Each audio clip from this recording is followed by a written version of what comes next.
I see no basis for the statutory mitigating factor which arises where the intent was to cause serious bodily harm rather than to kill.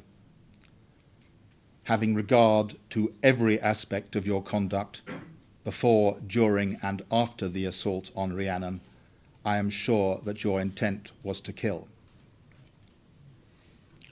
In my judgment, your age and level of maturity provide no mitigation.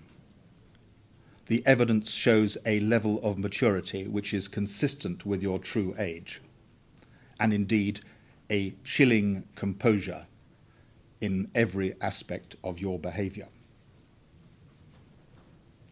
Your counsel then points to the agreed fact that you have no previous convictions in this or any country, to your accounts of your life in Sudan and consequent departure from that country, to an aspect of your physical health which, as I accept, is established, to suggested mental ill health, to limits on your command of English, and to the prospect that your time in prison may be more onerous than for others. In my judgment, your accounts at the trial and otherwise about your personal circumstances in Sudan are unreliable. You have refused consent in respect of medical records and failed to engage with a consultant psychiatrist. I have no doubt that your English is better than you suggest.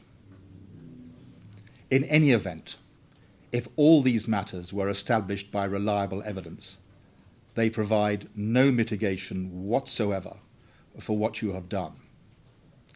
In your case, there are no mitigating factors. For count 2, the associated and overlapping offence of possession of an offensive weapon, no separate penalty will be imposed.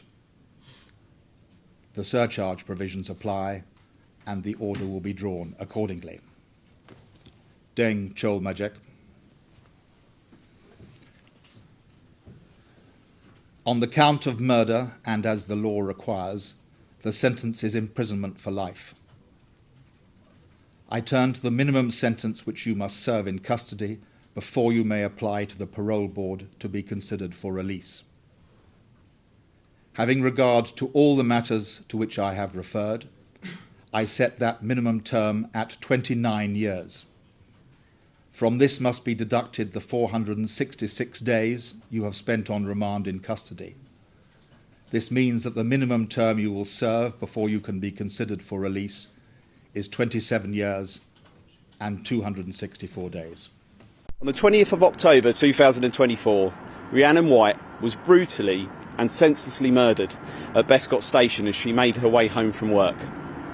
Her killer may have been sentenced to life in prison today, but no sentence or outcome will ever really be justice for Rhiannon's family and friends, who continue to live with this insurmountable, horrific loss.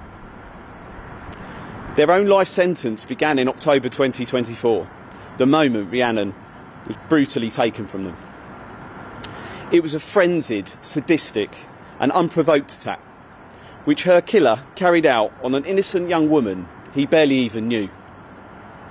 He laughed, danced, joked around in the moments after what happened, and to this day he's never shown any remorse or given any explanation for why he decided to murder Rhiannon that night.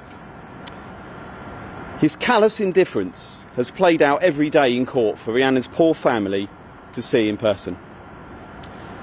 I would like to pay tribute to them once again for the extraordinary strength and dignity they continue to show in the face of one of the most truly traumatic things a family could ever have to go through.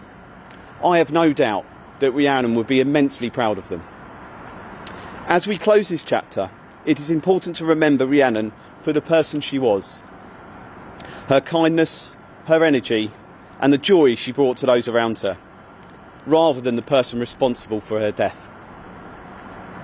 Today's sentence ensures he will face the consequences of his actions, but it is Rhiannon's life and legacy that should live on. Thank you.